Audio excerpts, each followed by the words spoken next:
Aujourd'hui, je vais traiter le thème de l'action dans la pensée de Freud.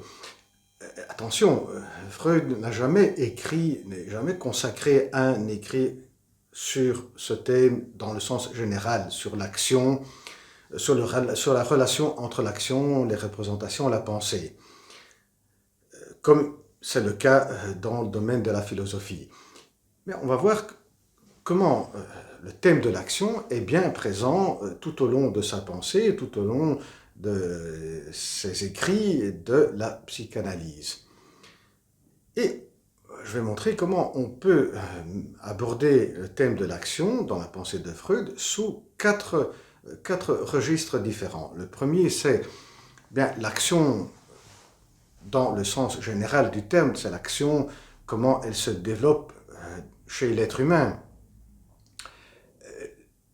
L'action vue sous l'angle des actions problématiques, et cela vaut pour tous les êtres humains. Troisième manière d'aborder, c'est la problématique de l'action en fonction des problématiques psychiques.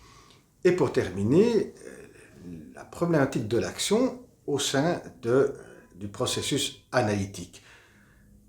Et c'est là qu'on retrouve le mot très connu anglais, acting out, et selon d'autres auteurs français, francophones, passage à l'acte. Commençons par le premier. Là, le thème de l'action, en sens général, dans ses relations avec la pensée, les représentations, comment se situe cela dans le développement de l'être humain. Et on va voir qu'il y a une explication du côté de Freud. Pour Freud, l'action est au départ. Ce n'est pas comme on peut le lire, par exemple, dans la Bible. Au principe, au début, c'est le verbe. Pour Freud, au début, c'est l'action. Et cela, certainement, a été après bien étudié par Piaget d'une manière systématique, qui va expliquer comment, d'un point de vue cognitif, c'est au départ l'action qui va ensuite amener les représentations. C'est par les actions que l'enfant construit sa réalité cognitive. Mais voyons maintenant Freud. Donc, au départ, c'est l'action. Pourquoi? Parce que pour Freud, l'enfant, le bébé, naît avec un réservoir, c'est le sein, qu'on a vu dans une vidéo il n'y a pas très longtemps. Le sein est le réservoir des pulsions, que ce soit Eros, que ce soit pulsion Thanatos de mort. Et donc, les pulsions veulent directement la décharge. Et là, les pulsions du moi, comme le besoin, que ce soit le besoin ou le plaisir.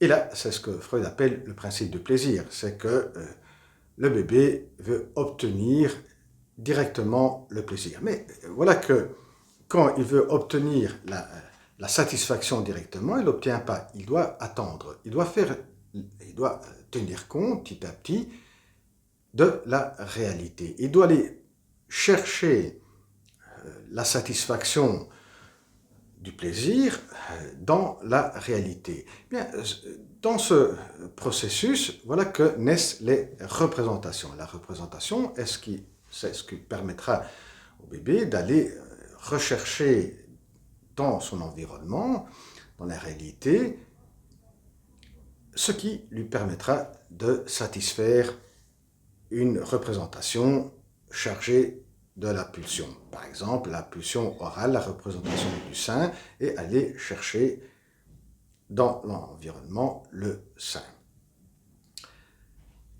Petit à petit, en grandissant, il doit également tenir compte de la réalité qui, dans beaucoup de cas, il ne peut pas directement satisfaire sa pulsion, donc satisfaire une représentation pulsionnelle, et donc devoir remettre à plus tard. Et donc le principe de plaisir doit tenir compte du principe de réalité. L'action, pour obtenir le plaisir, doit être postposée. Et dans certains cas, la représentation chargée de la pulsion ne peut pas obtenir une satisfaction parce qu'il y a une interdiction. Une interdiction de l'extérieur, ou bien il y a un conflit intérieur. Et donc la représentation sera refoulée. Et donc certaines représentations ne peuvent pas obtenir la décharge et donc ne peuvent pas se concrétiser en action. L'action est refusée pour certaines représentations. Donc, en quelques mots, l'enfant doit apprendre à tenir compte de la réalité. Cette réalité le met face à devoir postposer certaines actions pour satisfaire le besoin ou la pulsion, et dans certains cas, doit refouler des représentations, va refouler des représentations qui ne pourront pas donc se concrétiser en action pour obtenir la satisfaction.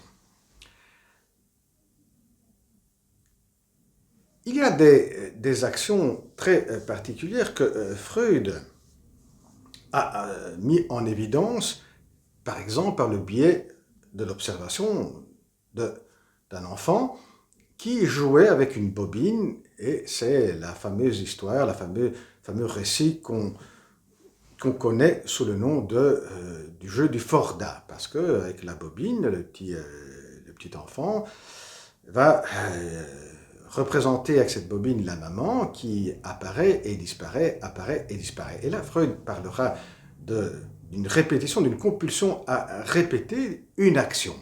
Bien, cette compulsion de répéter une action se retrouve chez tout être humain. Voyons maintenant ce qui est de l'ordre de la problématique de l'action, c'est-à-dire des actions qui apparaissent sans que la conscience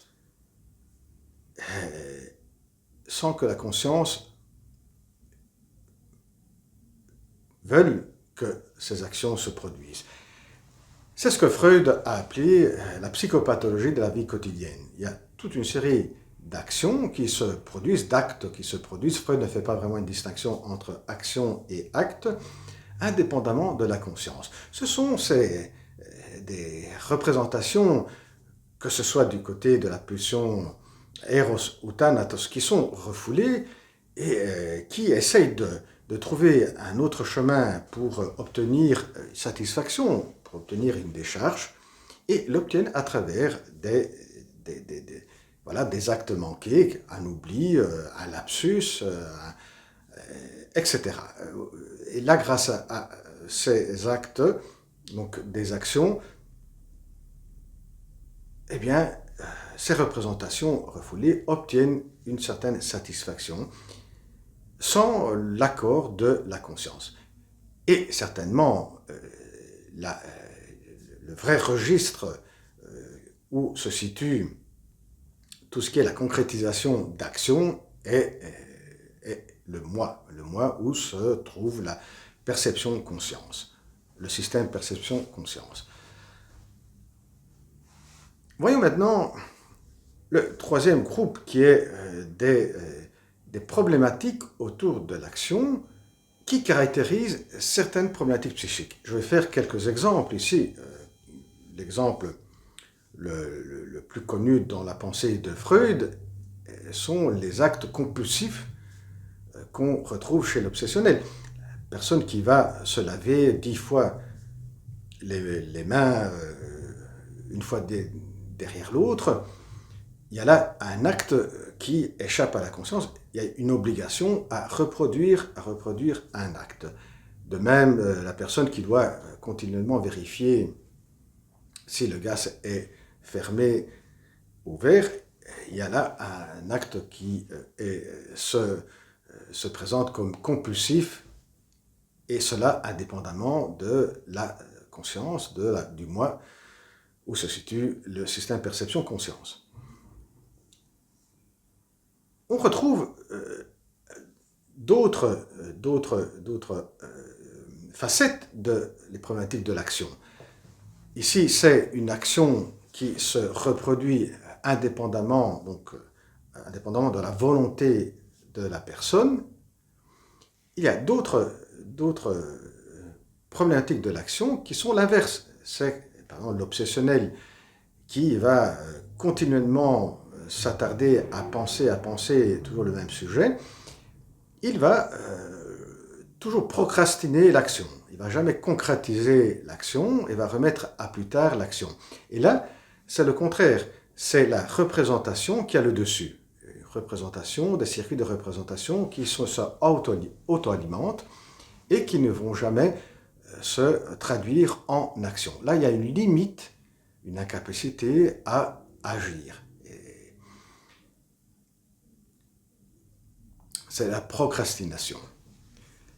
Un autre exemple de problématique de l'action, on le retrouve dans le cas du paranoïaque qui va agresser une personne parce qu'il se sent agressé alors que dans la réalité, il n'est pas agressé par cette personne. Ce sont les exemples les plus connus dans la pensée de Freud. Il y en a d'autres, mais ce sont les exemples plus connus.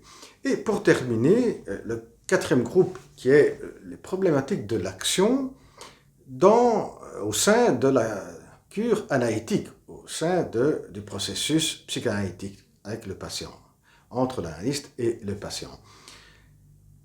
Et là, on retrouve le mot qui a été traduit en anglais, acting out. J'avais déjà consacré une vidéo sur l'acting out et le différencier du passage à l'acte. Si je vais aller très vite, on retrouve pour la première fois une référence à l'acting out, comme il a été traduit ce mot, lorsque Freud parle du cas Dora. Et c'est quand Dora va interrompre le processus analytique, va interrompre l'analyse, que Freud se rend compte de la raison qui pousse Dora à interrompre l'analyse. Et c'est là qu'il parle de l'action, de la mise en acte de l'inconscient de Dora. Qu'est-ce qui se passe? C'est que Dora va se venger de Freud comme si Freud était M. K, qu'il avait abandonné et refusé, et elle va se venger sur Freud comme si c'était M. K. Il y a un transfert sur Freud de M. K. C'est un transfert négatif. Mais qu'est-ce qui se passe ici? Plutôt que, et voilà l'explication, plutôt que Dora aurait pu parler, se remémorer, expliquer qu'est-ce qui se passait à ce moment-là, comment elle voyait Freud, eh bien voilà, plutôt que parler, se remémorer et donner une explication élaborée, elle traduit cela en acte. Et c'est là l'acting out. Elle va, plutôt que élaborer et expliquer avec les mots, elle va le mettre en acte. Voilà pourquoi que l'acting out, pour Freud, là, est la mise en acte de l'inconscient. Et c'est une autre manière de définir le transfert. Ici, c'est un transfert négatif, mais pas un transfert positif. Attention, Freud parlera également de acting out en dehors des séances. C'est-à-dire qu'il y a des agis du patient.